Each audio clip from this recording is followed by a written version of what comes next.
할렐루야, 사랑하는 성도 여러분, 한 주간 동안 잘 지내셨죠? 오늘은 씨 뿌리는 자의 비유 두 번째 시간을 갖도록 하겠습니다. 오늘 말씀은 마태복음 13장 1절에서 23절입니다. 그리고 씨 뿌리는 자의 비유 두 번째 시간으로 문제점들에 대해서 살펴보도록 하겠습니다. 하나님께서 우리 인간들을 창조하실 때 우리 인간들에게는 엄청난 능력이 주어졌습니다.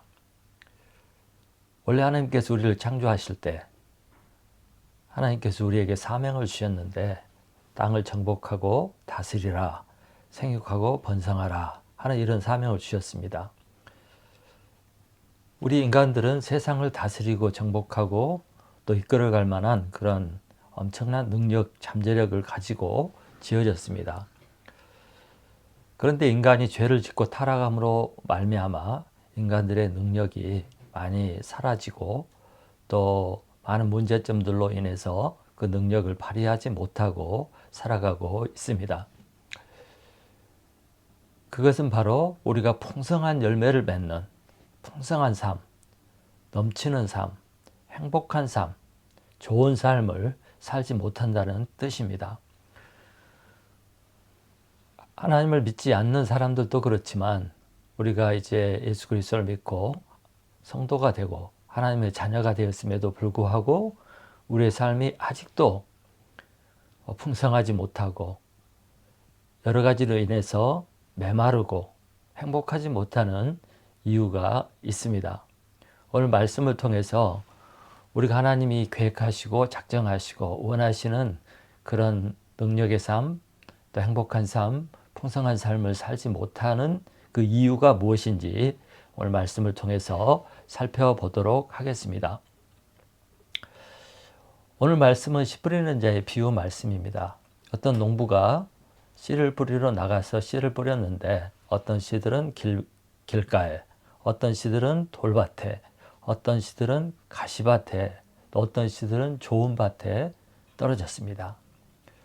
근데 첫째, 둘째, 셋째 밭은 아무런 열매를 맺지 못하고 오직 좋은 밭에 떨어진 씨만 풍성한 열매, 100배, 60배, 30배 열매를 맺었습니다. 우리는 오늘 말씀을 통해서 씨는 다 똑같은 씨인데 열매를 맺지 못하는 이유는 밭에 있다는 것을 알 수가 있습니다.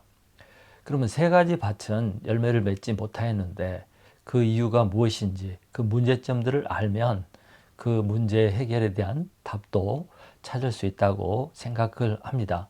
그래서 오늘 말씀을 통해서 세 가지 문제점을 생각해 보고 그 문제점을 극복함으로 풍성한 열매를 맺는 그런 성도들이 되시기를 간절히 축원합니다.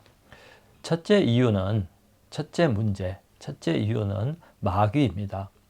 자, 19절을 읽어보겠습니다. 19절. 아무나 천국 말씀을 듣고 깨닫지 못할 때는 악한 자가 와서 그 마음에 뿌려진 것을 빼앗나니 이는 곧 길가에 뿌려진 자요. 지난주에 제가 말씀을 드렸듯이 말씀을 듣고 깨닫는다. 이것은 이해했다는 말이고 이해했다는 말은 그 말씀을 붙잡고 실천하는 것이라고 했습니다. 그래서 말씀을 깨닫고 이해하고 실천하면 반드시 변화가 일어나고 열매를 맺게 된다고 했습니다. 그런데 어떤 사람이 말씀을 들었는데 전혀 깨닫지를 못한다는 것입니다. 그것은 말씀을 받아들이지 않고 실천하지 않는다는 뜻입니다. 이렇게 했을 때 악한 자가 와서 내가 들었던 말씀을 빼앗아 간다고 말하고 있습니다. 이 악한 자를 누가복음 8장 12절에서는 마귀라고 하였습니다. 누가복음 8장 12절에 보면 길가에 있다는 것은 말씀을 들은 자니 이에 마귀가 와서 그들이 믿어 구원받지 못하게 하려고 말씀을 그 마음에서 빼앗는 것이요. 마귀가 와서 들은 말씀을 빼앗아 간다고 말하고 있습니다. 여러분, 마귀는 우리의 원수죠. 마귀는 하는 일들이 참 많습니다. 우선 병들게 하고요. 또 우리 삶을 방해하고요. 그런가 하면 우리 마음에 악한 생각을 품게 하고 또 거짓되게 살게 하고 모든 나쁜 짓을 하도록 하는 존재가 마귀입니다. 그래서 마귀는 우리가 행복한 것을 바라지 않고 우리가 열매 맺고 사는 것을 원치 않습니다. 그래서 할 수만 있으면 마귀가 우리를 불행하게 만들려고 하는데, 그것 중에 하나가 우리가 들은 하나님의 말씀을 빼앗아 간다는 거예요. 여러분, 로마서 10장 17절에 보면 믿음은 들음에서 나고 들음은 그리스도의 말씀이라고 했습니다. 말씀을 들을 때 믿음이 생기고 구원도 받고 능력 있는 삶을 살게 되는데, 이 들은 말씀을 마귀가 뺏어가 버리는 거예요. 자, 그러면 마귀가 어떻게 우리에게서 말씀을 빼앗아 가나요? 이것이 실감나지 않을 수가 있습니다. 예를 들어 보겠습니다. 예를 들어서 주일날 시간을 내서 일부러 주일 예배에 가서 말씀을 잘 들었습니다. 잘 들었는데 교회 문을 열고 나오자마자 다 잊어버리고 무슨 말씀을 들었는지 기억이 나지 않는 거예요. 그것은 바로 마귀에게 말씀을 빼앗긴 것입니다. 그날은 망한 것입니다. 말씀을 들었는데 아무 기억도 나지 않고 생각도 나지 않고 이렇게 된다면 그 들은 말씀을 빼앗긴 것이고, 그렇기 때문에 믿음도 생기지 않고 아무런 효과도 아무런 열매도 거둘 수 없게 되는 것입니다. 또 우리가 주일만 그렇나요? 성경 공부를 하고 또 유튜브를 통해서 설교를 듣고 또 예를 들어서 부흥회에 참석하고 여러 가지 방법으로 말씀을 보고 읽고 듣습니다. 그런데 자리에서 일어나면 또 한두 시간 지나면 그 말씀들이 하나도 기억이 나지 않는다. 그렇게 되면 우리는 바로 마귀한테 말씀을 빼앗겼다고 말할 수가 있습니다. 그래서 여러분, 말씀을 듣고 쉽게 잊어버린다. 또 말씀을 들었는데 생각이 나지 않는다. 또 말씀을 들을 때 집중하지 못한다. 말씀을 들을 때 존다.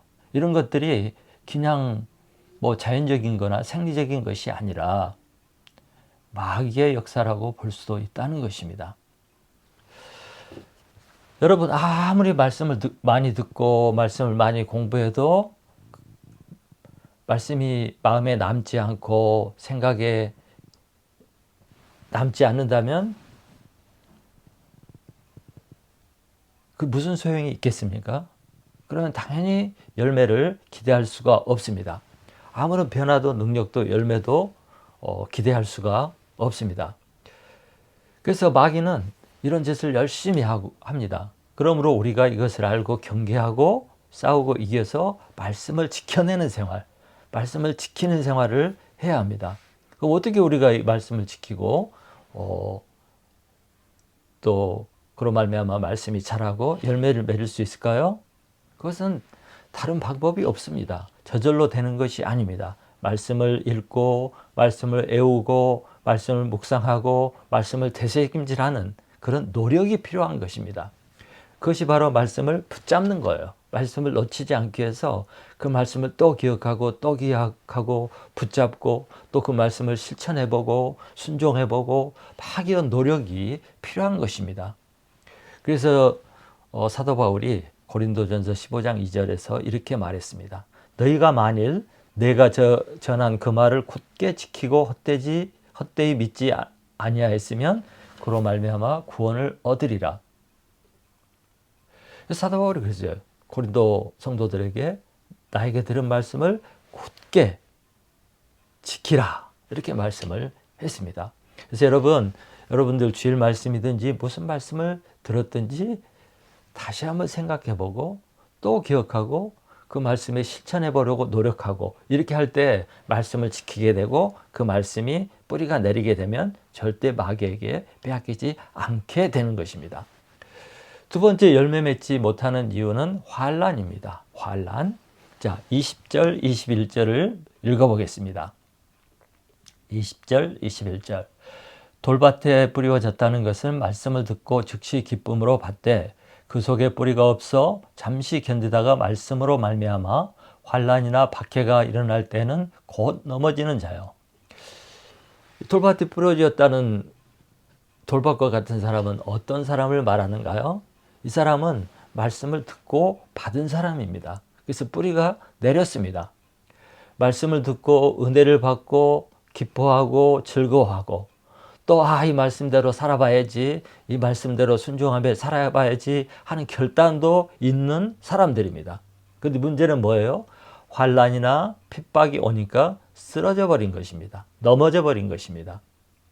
여러분, 삶은 시련의 연속이고 고난의 연속입니다. 계속 어려운 일들이 생겨요. 모든 사람들은 이 시련과 고난을 만나게 됩니다. 그런데 오늘 말씀을 보면 그냥 일반적인 시련이 아니라 말씀으로 말미암아 환난이나 박해가 일어날 때 이렇게 얘기하고 있습니다. 그래서 이 말씀은 내가 말씀을 받고 은혜를 받고 이제 믿음으로 살아야 되겠다 결단하고 순종하고 나아가는데 어려움이 온다는 거예요. 내가 말씀으로 살려고 하니까 나에게 오는 환난이나 핍박이나 어려움이 생긴다는 것입니다. 그래서 빌립보서 1장 29절에 보면 그리스도를 위하여 너희에게 은혜를 주신 것은 다만 그를 믿을 뿐만 아니라 또한 그를 위하여 고난도 받게 하려 하심이라. 은혜도 받고 고난도 받는답니다. 또 로마서 8장 17절에 보면 자녀이면 또한 상속자 곧 하나님의 상속자요 그리스도와 함께한 상속자니 우리가 그와 함께 영광을 받기 위하여 고난도 함께 받아야 할 것이니라. 예수 그리스도를 믿으면 영광을 받습니다. 그러나 동시에 고난도 받게 된답니다. 디모데후서 3장 12절은 정확하게 말하고 있어요. 무릇 그리스도 예수 안에서 경건하게 살고자 하는 자는 박해를 받으리라. 그래서 이 말씀을 보면 말씀을 따라 살면, 말씀에 순종하고 살면, 믿음으로 살면 반드시 갈등이나 고난이나 심하면 핍박, 박해, 환난을 받게 된다는 것입니다. 여러분, 실제로 믿음 생활을 시작하면, 안 믿고 살았다가 믿음 생활을 시작하면 누가 박해를 핍박을 합니까? 부모가 합니다. 형제가 합니다. 그런가 하면 친구들이 합니다. 또 애인이 그렇게 하고 아내나 남편이 핍박을 합니다. 또 직장 생활 하시는 분들은 직장 동료들이 핍박을 합니다. 그래서 신앙생활을 하기 때문에 고난이 핍박이 시작되는 거예요. 그런데 여러분, 이 고난과 핍박을 받으면 이제 갈등을 하게 되고 이 핍박에 넘어지고 환난에 넘어지기도 합니다. 그런데 사실 이런 고난과 핍박이 예수를 믿지 않았다면 오지 않을 수 있는 거예요. 예수를 믿었기 때문에 오는 것이기 때문에 이런 환난과 핍박은 내가 예수를 믿고 있다는 증거가 되는 것입니다. 내가 신앙생활을 올바로 하고 있구나 하는 증거가 되는 것입니다. 오히려 내가 예수 그리스도를 믿고 믿음으로 살고 말씀을 따라 사는데 핍박도 없고 환난도 없다. 이런 일이 없는 것이 오히려 이상한 것입니다. 그런데 많은 크리스찬들이 신앙생활을 은혜를 받고 시작을 했다가 이런 어려움들이 생기면 흔들리는 것을 봅니다. 흔들리다가 심하면 넘어져 버려요. 신앙생활을 포기하는 것입니다. 그런데 많은 크리스찬들이 신앙생활을 시작하면서 오해하는 것들이 있습니다. 신앙생활을 하면 변화가 되고 신앙생활을 하면 우리 삶이 변화가 되잖아요. 그리고 착하게 살게 되잖아요. 이렇게 하면 사람들이 나를 환영하고 칭찬할 것이라고 이렇게 생각을 합니다. 근데 그건 착각이에요. 내가 예수를 믿고 변화가 되고 착하게 살면 이상하게 친구들이, 이웃이, 부모가, 형제들이 좋아하지를 않는 거예요. 그래서 어떤 부모들은 전에 자식이 술 먹고 담배 피고 돈 쓰고 마음대로 살 때 막 속상해 하다가 예수 믿고 자식이 술 끊고 담배 끊고 착하게 살면 칭찬을 하는 것이 아니라 아이고 잘하는구나 이렇게 칭찬을 하는 것이 아니라 오히려 핍박을 하는 경우가 있어요. 내가 담배 피워도 좋고 술 먹고 그래 좋으니까 교회는 다니지 마라. 이렇게 얘기하는 부모들이 있어요. 왜? 변화를 싫어하고 자신들과 다른 삶을 사는 것을 싫어하는 것입니다. 아내가 그렇고 남편이 그렇습니다. 그래서 친구들이 떠나갑니다. 근데 여러분, 우리가 이런 것이 왔을 때 어떻게 해야 돼요? 이걸 반드시 견디고 극복하고 참아내고 이겨야 합니다. 이런 시련들은 바로 우리가 예수 그리스도를 믿는 크리스찬이라는 증거가 되는 거고, 이런 때가 우리를 테스트하는 기간이 되는 것입니다. 이런 시련을 극복할 때, 참아내고 이길 때 우리가 열매를 맺을 수가 있습니다. 넘어져 버리면 끝나는 거예요. 그러나 이기면 반드시 열매를 맺게 됩니다. 오늘 본문 6절에 보면 시련을 햇빛으로 표현을 했습니다. 여러분, 햇빛이 나쁜 것입니까? 식물에게 나쁜 것입니까? 그렇지 않습니다. 햇빛은 좋은 것이고 식물에게 있어서 햇빛은 절대적으로 필요한 것입니다. 마찬가지로 우리가 예수 그리스도를 믿고 말씀대로 살려고 할 때 오는 핍박과 환난, 어려움 등은 햇빛과 같은 거예요. 이것을 잘 감당하면 우리가 튼튼해지고 강해지고, 그래서 더 좋은 열매, 풍성한 열매를 맺을 수 있는 그런 좋은 것이 되는 것입니다. 그래서 사랑하는 성도 여러분, 예수님 때문에, 신앙 때문에, 또 말씀대로 살려고 하기 때문에 생기는 이러한 어려움을 반드시 이기시기 바랍니다. 예수 믿고 가졌던 그 기쁨과 소망과 비전 놓지 마시기 바랍니다. 시련이 오면 내가 예수 믿는 사람 맞구나 하고 오히려 할렐루야 감사하는 그런 성도들이 되기를 바랍니다. 그래서 환난과 핍박, 이것이 우리의 두 번째 문제입니다. 그럼 세 번째 문제는 세상의 염려와 재물의 유혹입니다. 세상 염려, 재물에 대한 유혹. 자, 22절을 읽어보겠습니다. 22절. 가시떨기에 뿌려졌다는 것은 말씀을 들으나 세상의 염려와 재물의 유혹에 말씀이 막혀 결실하지 못하는 자요. 예수님은 결실하지 못하게 하는 문제들 중에 하나가 이생의 염려와 재물에 대한 유혹이라고 말씀을 했습니다. 이것들 때문에 오늘 말씀에 보면 말씀이 막힌다고 표현하고 있습니다. 또 7절에 보면 가시떨기가 기운을 막았다고 표현을 했습니다. 여러분, 막다, 방해하다 이런 뜻이 되죠. 그런데 영어 성경에 보면 더 정확하게 나오는데 초크라고 나옵니다. 초크는 목을 조른다는 뜻이에요. 목을 조른다.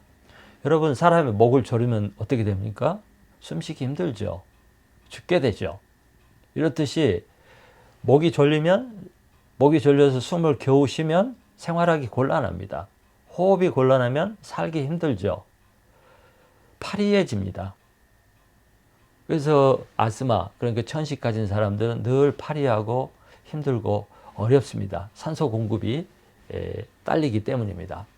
이와 마찬가지로 이 가시나무들이 좋은 식물을 이렇게 목졸라서 막 방해를 해서 식물이 자라기는 자라는데 제대로 튼튼하게 자라지를 못하는 것입니다.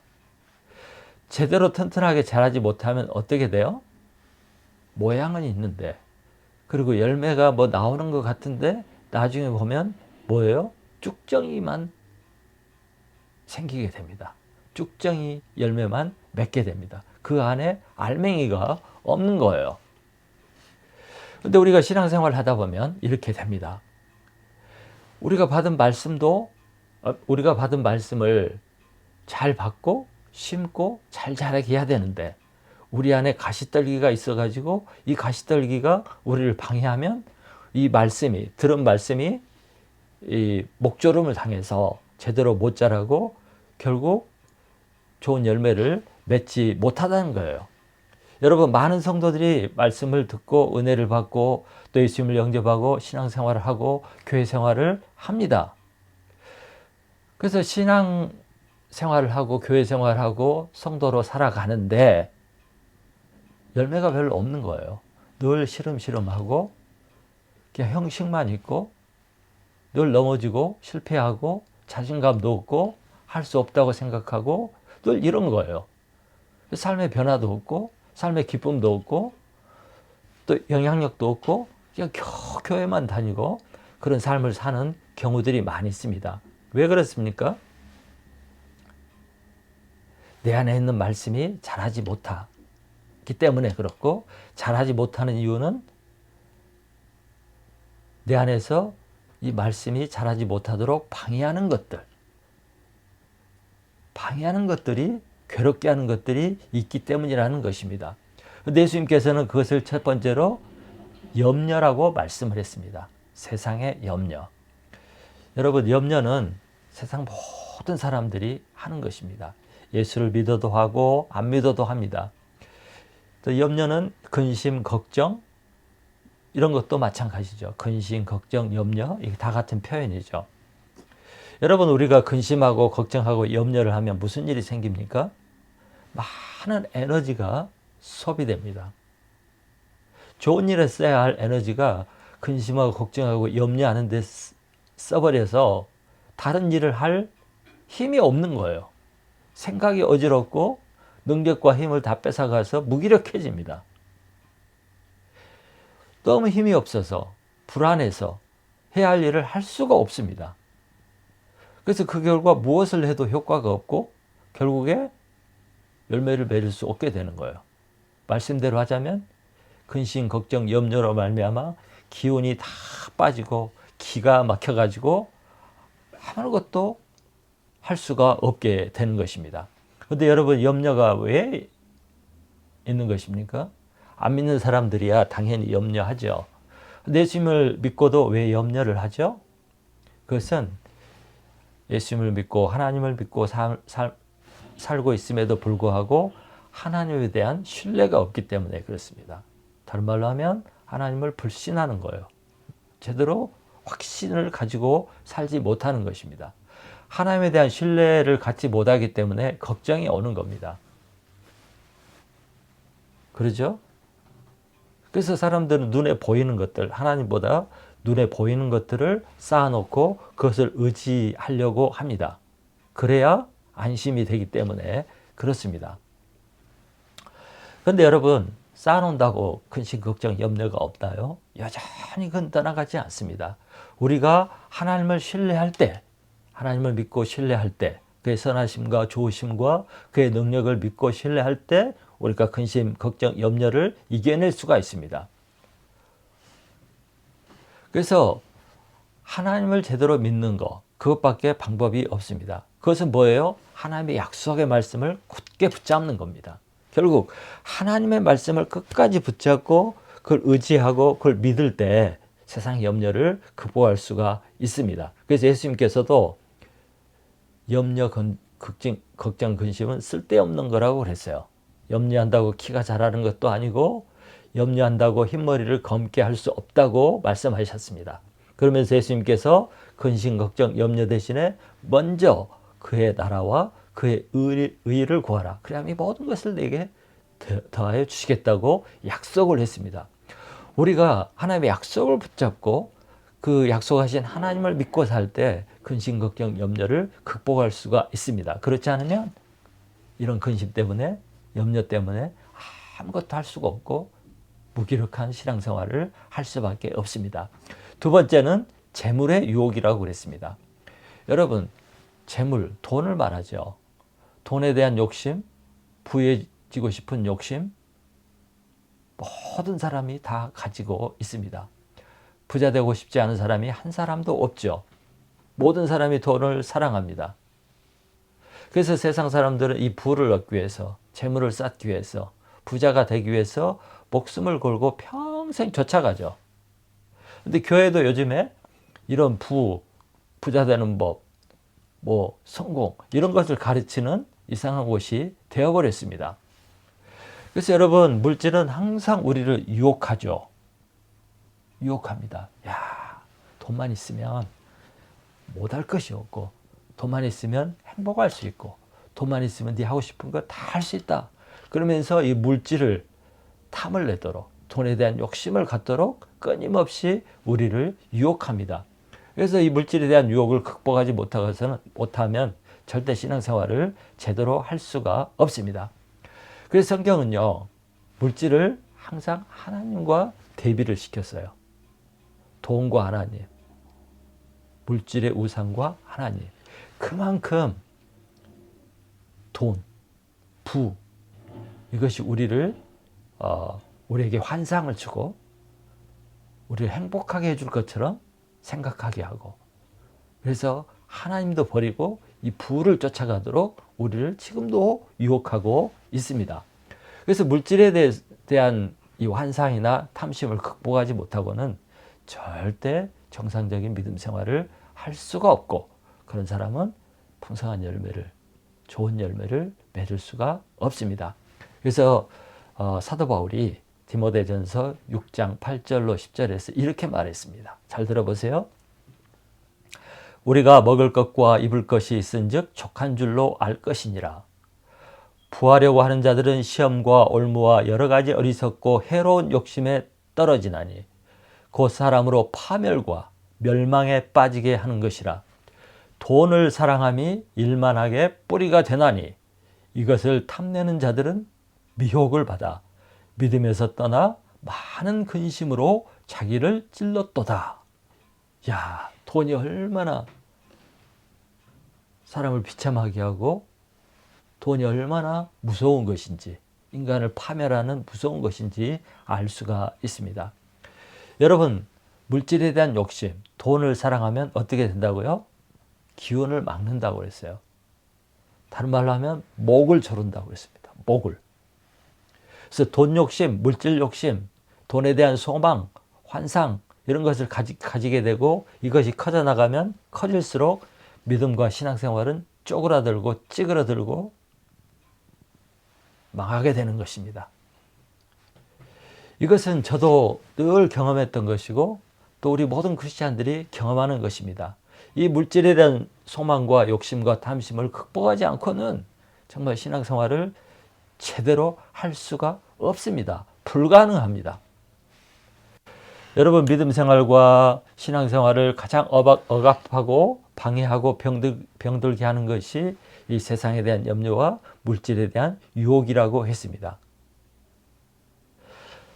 그래서 우리가 활력 있고 생명 있고 능력 있는 신앙생활을 하려면 반드시 이 두 가지 문제를 극복을 해야 돼요.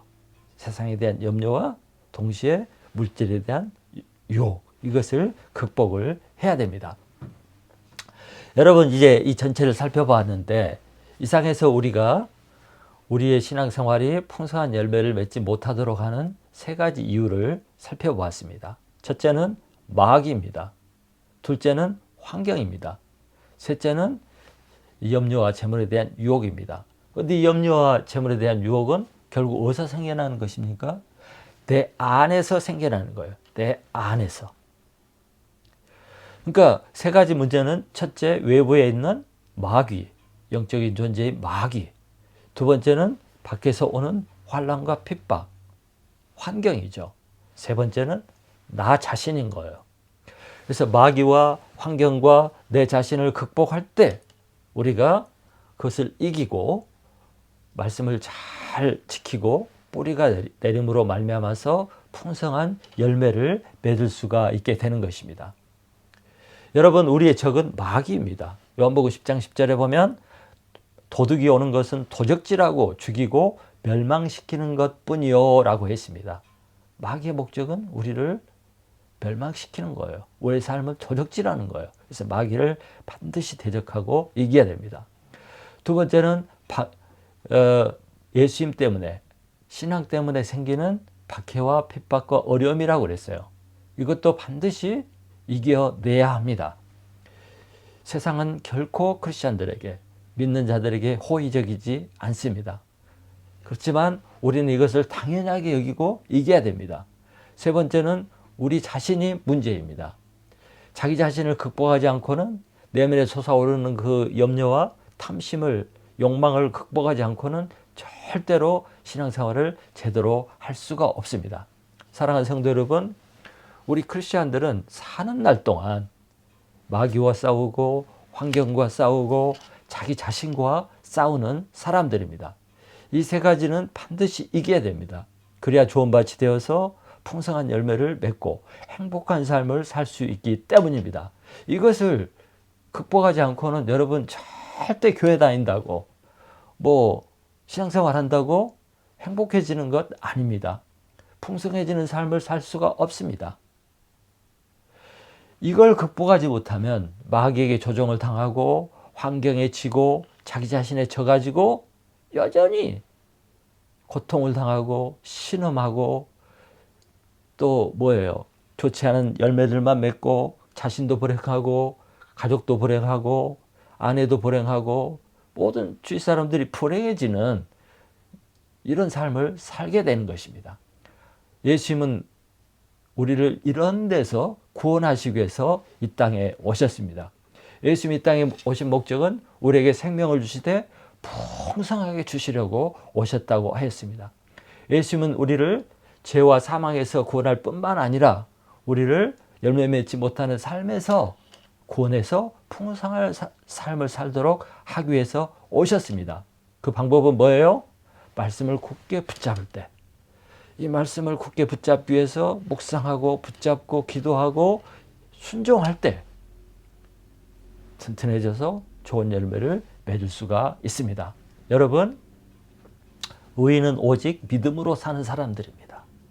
믿음은 말씀을 들음으로 생겨납니다. 말씀에는 능력이 있습니다. 말씀은 우리에게 승리를 가져다 줍니다. 그래서 말씀 충만하면 믿음 충만하게 되고, 믿음 충만하게 되면 성령 충만하게 되어서 마귀도 환경도 자신도 이길 수 있는 그런 사람이 되는 것입니다. 사랑하는 성도 여러분, 저와 여러분이 마귀와 환경과 자신을 이김으로 풍성한 열매를 맺는 그런 삶을 사시기를 간절히 축원합니다.